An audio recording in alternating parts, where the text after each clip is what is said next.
Hello everyone, you're welcome to my YouTube channel. My name is Folu and this is Get Candid with Folu, where we talk about everyday life issues. I bring in my personal opinion and that of any invited guests on the show. On today's episode, I will be interviewing two ladies, some Gen Z ladies. This is Zaria and this is Tola. And I'm interviewing them about their experience with their Nigerian parents. So are there any words that, well, anyway, I think we've kind of covered that because you've said there's some things that I say or that your dad says. Interesting. That's one that every time like I hear the word interesting. Like that one, yeah. Like that one I always hear. So you say it the way you would say it. Interesting. And how do we say it? Interesting. Yeah. There's one word. My mom was just speaking to me because I was talking about like packing up like my stuff for school. And she was like, make sure you get the right sheets. I was like, the right what? I was like, do you mean sheets? She was like, yeah, sheets. That's definitely not. I know. Like, your mom. My mom was always pronouncing stuff like that. That one I think you're exaggerating. No. There's no way on earth I said shits. No. Because that is how My mom says so, like she literally does not ever say E. It's always like eh. Does your dad say trafficator? No. Okay, maybe that's just my family. So no. But that's how it's called in Nigeria. So here's the difference. Oh, okay, because I wonder where that is came from. Her dad got here as a teenager. Yeah, so. Yes. So, but he's like 19. Your dad too was very young when he came here. I think they're maybe 25. But trafficator is something that they call indicator in Nigeria. Okay. So if you say indicator in Nigeria, they will not understand you. I know. But if you say trafficator, but it's kind of like. I don't even say indicator here. I say turn signal. Okay, well. Oh, bro. What do you say? Trafficator. I still say trafficator. You say trafficator? That's what my dad taught how you me. learn to drive. And like when I'm like driving my friends around, or like when my friends are driving me around, I'll be like, why don't you use your trafficators? And they're like, what? Like that's happened like 2 times now. Interesting. So do your parents say boot? For what? All right, cool. So no. Yes. Boot. Do they say bonnet for the car? Oh. Now she's saying yes. No. Bonnet, no. Yeah, because so here's the thing. So for me in Nigeria, the boot is the trunk. Okay, that's what I was thinking. Yeah. Yes. I think my dad said that once, but like a while ago. And the bonnet is the hood. Oh no. Yeah. So interesting. Yeah. Interesting. Okay. So. Oh my gosh. So my next question will be parenting styles. So how would you compare the way you kind of touched on it when you were talking about respect and all that, but how would you compare the way your Nigerian parents raised you to how your American friends are? Now, outside of respect, because I know you already highlighted respect, which is the biggest part of it, but just generally. I think like growing up, well, more of now, like I've kind of realized that Nigerian parents just aren't as like trusting of other parents. Mm-hmm. Like growing up, my friends would have sleepovers. I was never allowed to sleep over. I know one day I borrowed my friend's jacket, came home, my mom was very angry. I still to this day, I never understood why it was such a big deal. But like honestly now I get it because like you shouldn't have people think you don't have no clothes to wear. But yeah. Yeah, just stuff like that. Like they're just not very trusting. Like, why do I have to get both of my friends' parents' numbers to call you before I can come over to their house? Like, is it really that serious? I don't. I'd like to respond to that. I don't think that's about being trusting. I think that's just about being a responsible parent. I understand. Yes. So it's not like it's like my child is somewhere I need to know. It's not that I don't think. I mean, if I didn't trust them, my child would not be there. But it's just more of, you know what, if anything happens, I need to know who I'm reaching. God forbid, my child ends up in a basement. I know where they went. I have the person's number. I can reach out to them. So I think, it might be hard for you guys to understand, but when you got your own kids, I think as a child, it's just like, like kind of just. It seems like too much. It seems like too much, but as a parent, I definitely see that. Yeah, now. It is. How about you? I would say mine is literally like the same things. Like, I wasn't allowed to have sleepovers, but I never until like my friends that I was super, super close with, I wasn't allowed to have sleepovers. And I was just like, dang, like I can't even go to their house, like I can't sleep over. But I definitely understand it now because like I have a like job working with kids, so I feel like I understand it now, and it's just about safety. But the jacket thing, the clothes thing, 100% too. No, like yeah. I would like middle Like school, crazy. like if I had my friend's jacket, why do you have that? Or I was talking about this with my mom actually yesterday. Like when I was in elementary school, I would always like ask people for their snacks that they didn't eat. And my dad, like, because I'm like, if you're not gonna eat it, can I have, like, I'm just a girl that likes her snacks, like I'm gonna ask for it, I'm sorry, like if you have goldfish, I'm gonna ask for it.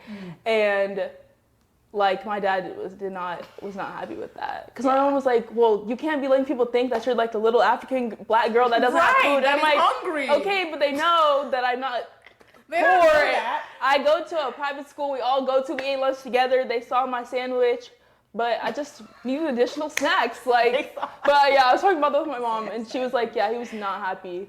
Yes, Yeah. I can At all. imagine that, because also, I mean, there's already a stereotype. There's how the media portrays Africans, and they portray us as hungry people. You see them with flies and snot coming down their nose and all that stuff with their big bellies and stuff like. You see all those things on TV, and then I have my child going to ask for goldfish. Are you kidding me? Unfortunately, I was. Unfortunately, I I was. just feel like growing up, my mom was just really, like, perception and like how you were perceived was just really important to my mom. Like even now, like it's just a lot of things. You just don't want people thinking you don't. Like I remember, like in school, my friends would be going to school in pajamas. One time I tried to go to school in pajama pants. Bro, Absolutely my not. mom like So it's just like stuff like that. Like you want people to know, like you come from a good home. You have parents who care about how you look, how you're presenting yourself to others. But as a kid, I did not understand that at all. Well, I'm glad you guys are understanding it now. Yeah. I mean, I have an episode where I talked about how people dress at work, and people wearing Crocs. I know. I was gonna say the Crocs too. Like My parents literally hated Crocs. It's unacceptable. Like I didn't get Crocs till like 2 years ago. Like me. It's like, no, you can't dress like that. You know, you see people in Walmart with the bonnet on, and some people are not wearing bras, and they're just walking all around the place. It's just not okay. You know. Okay. Thank you. Yeah. Yes. All right. Perfect. All right. Okay. The next thing is about identity and belonging. So growing up, did you feel like you were caught? So this is for Tala. Did you feel like you were caught between two worlds? Like, oh, one world is pulling me of being an American, another world is being a Nigerian at home. Like, oh, do I have to change how I react at home and how I behave in school or with my friends? Did you feel you were caught in between? Definitely. I feel like at school I was definitely more outgoing, like more like wild, carefree. Like at home I was very reserved. Like I've always been like shy and quiet, like at home. But at school it kind of just gave me that outlet, because like everyone at my school, like I went to a private charter school, like elementary school, but like we weren't really, it wasn't a school where a lot of rules were enforced on children. Like we were really able to do a lot. So I feel like having friends that we would just do stuff that my parents would not let us do. Like I don't want to say like it's crazy stuff, but like I don't really know how to explain it. Like playing in like the roads and like recess. It was just, I don't know. I don't really know how to explain it, but like I just feel like if my mom, like even in high school, if my mom were to just see how like all the other kids act in school, like she would think I'm actually not that bad of a kid. Like growing up, my mom just swore I was just so very disobedient, and I really wasn't. Like compared to other children, and I used to tell my mom this all the time. Like if you see the kids at my school, you would know. And she was like, "Well, I'm not their parent." Like da da da. And I get that. But like, I just feel like when you just have to compare yourself sometimes to people your same age group, because you guys have all the same resources and like you guys go to the same school, but like parents can really impact how you treat people, how you are raised. But I don't think I was pulled between like two different worlds. Like I didn't have an accent growing up. I was just dark skinned. Like that was really it. And like, yeah, I was the only black girl in my class, but I didn't feel like that out of place. So if someone were to ask you right now, do you feel like you're more American than Nigerian, or do you feel you're more Nigerian than American, or do you feel like you're an even blend of both? If people ask me, I tell them I'm Nigerian before I say like when they ask me where I'm from, I say Nigeria. I don't say I'm from Arizona. Okay. If that like. Oh, interesting. Yeah, I don't like when I was younger. I used to ride for America, but like now that I actually like enjoy my culture, love my culture. Now that I know more about my culture, now that I've been to Nigeria, like when I can actually process what's going on in Nigeria, like I'm Nigerian through and through. Like I don't really consider myself that American, even though I was born here. You know, like I just feel like my family, my parents, like we just do more Nigerian things than American things. I don't feel like I'm very Americanized. Interesting. How about you? Well, I feel like I never really think of myself as like, I don't know, like American. Like I'm American, but I never think of myself, you know what I mean? Like I'm not like, I'm like if you ask me, I'm gonna say Nigerian too. Like I'm not like I've never would say like American unless like I'm somewhere else and they say like, what country do you live in? So if someone says where you from? If someone says where I'm from, I'm gonna say Arizona. Just because like in my mind, like it like sometimes you never know like what people actually mean by that. Like someone the other day asked me, I was at the gym, he's like, where are you from? I'm like, oh, I'm from here. And he's like, no, like where are you from? I'm like, oh, I'm Nigerian. And how did he know that? Oh, I know. He was like, oh, that's what I thought. I was like, oh, you can tell. People tell me that all the time. They're like, I can tell you're Nigerian. Without your name? Without my name. Especially like I feel like my name, because it's not Yoruba, that actually like hurts it more. Because people are like, oh, like when they hear Zaria. But yeah, he was like, yeah, I could tell you're Nigerian. I was like, oh, like how did you know? I don't know how he knew, but I think people tell me that all the time. They're like, just know Nigeria's like that's like what they think when they think of Africa. Maybe like because like people told me that homeless guy on the street told me that he could tell I was Nigerian. He was like, yeah, your nose. Oh, everyone tells me I look like my dad. Every time someone like says, oh, like to my mom, you look just like her. She's like, no, she looks like her dad. I'm like, okay. She like says it to me. Like, okay. I've seen a picture of you. What picture was it? I think it was when you were in high school on your ID. I thought you looked like a splitting image of your mom in that picture. Really? Yes. I feel like I can see how either, some people sometimes. would see your dad in you, but I feel like your mom is. You're sort of maybe you're a blend of both. I think I'm a blend of both. Yes. Yeah. Yes. Interesting. So that's interesting. So yeah, very. You see these children, they have no respect. That's why they're laughing at me, saying interesting. Interesting. Abi? Interesting. So I love it. I'm supposed to, I actually love if we're in Nigeria, I'll just like this to both of them, like, bang their heads together like this, but it's okay. Maybe I should even do it now. Anyway, so celebrations. Moving on to celebrations, and I'm going to start with you, Zaria. Nigerians are known to party hard. Yeah. So growing up, how would you think, or how would you describe like celebrating as a Nigerian as opposed to celebrating as an American, and which would you prefer? Like which one do you like the most and for what reasons? Celebrating as a Nigerian is just 10 toes down better. Like Americans, it's just like a cutesy little birthday party for like 3 hours. Nigerians will be morning to night.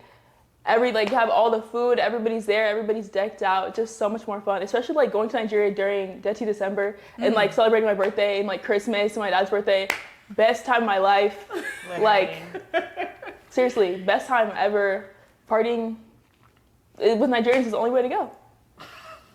I have to agree. How about you? I definitely agree. Yeah. Like growing up, I honestly used to despise when my mom would take me to African parties because how long they would last. Yeah, I'm like, okay, please, can we go? Like it was draining, but like now, like I remember just like especially like after COVID, I was waiting to go to an African party. I was like, I need some fun, I need something like, and now I feel like there's just barely any just because of like COVID.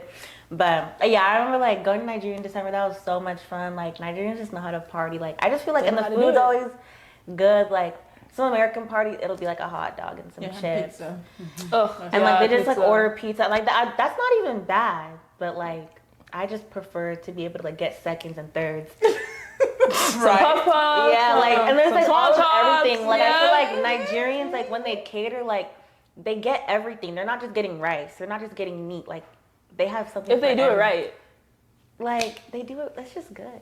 It's just good. And the outfits, like when's the next party? Cool. Hopefully my wedding 10 years, God willing too. Yeah, yes. Yeah, who knows? To put that on the record. Guys, they were born on the same day, the exact same day. Yeah, we're sisters. Yeah. Kind of. We tell everyone we're sisters, actually. Oh, everywhere we perfect. go. There you go. No, yeah, We do. We're like, yes, we do. So did I ask who's older? No. No, and the guy at the store, he asked me, he was like, oh, are you the older sister? Because I'm taller, though, I think. I'm older, though, right? Yeah. Okay. I just had to make sure. All right, you heard them. You heard it from them. Nigerian party is the way to go. Yeah, we party hard in our clothes, like we're all decked up and things like that. So yeah, I have to agree with you. I've been to a few, American parties, and it's just, oof, yeah, give me a Nigerian party all day, every day.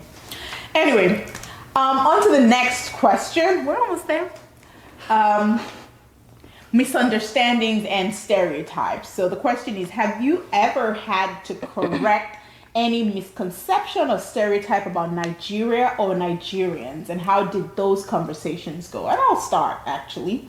About a year ago, at not choir practice, we were in church and we were preparing for service, and this older lady, like she must be like in her late 60s.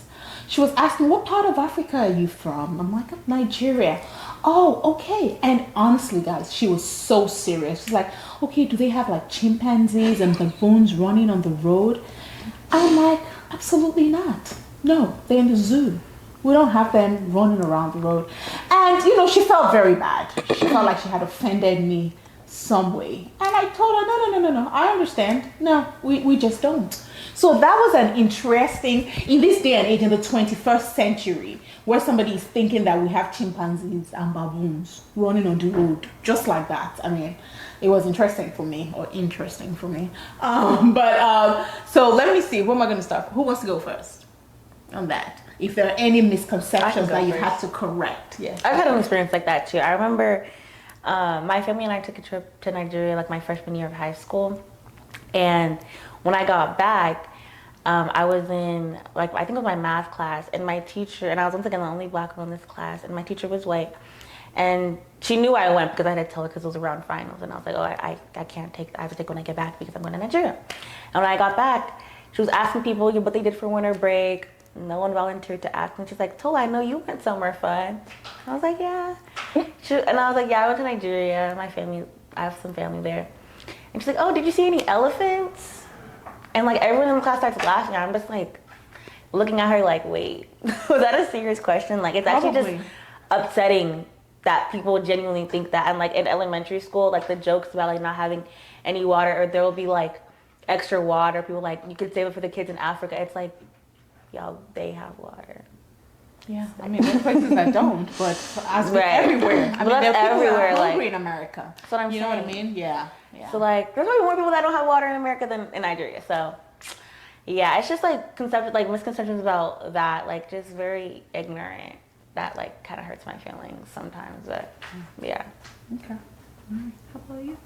I would say, I feel like I haven't like encountered that many misconceptions from other people about Nigeria or just Africa. I would just like Tola was saying, just like the water thing or like the food thing, but that's just like Africa in general. Like Americans are always like, oh, like save the food. You could be giving that to like the hungry children in Africa, just because Americans are so ignorant. They literally don't know anything about anything. So they just go with what they've heard, and it's a whole continent they don't know anything about. So they just gotta go with like whatever they've heard, which is that they have no water or food and they live in huts. So and then people that do go to Africa, I feel like it's like people that go on like mission trips, so they generally are going to places where people have no food and water, not going to the like parts of Africa that are developed where there's whole societies and people living just like America. Yeah, because there's some really nice houses in Nigeria, really fancy places.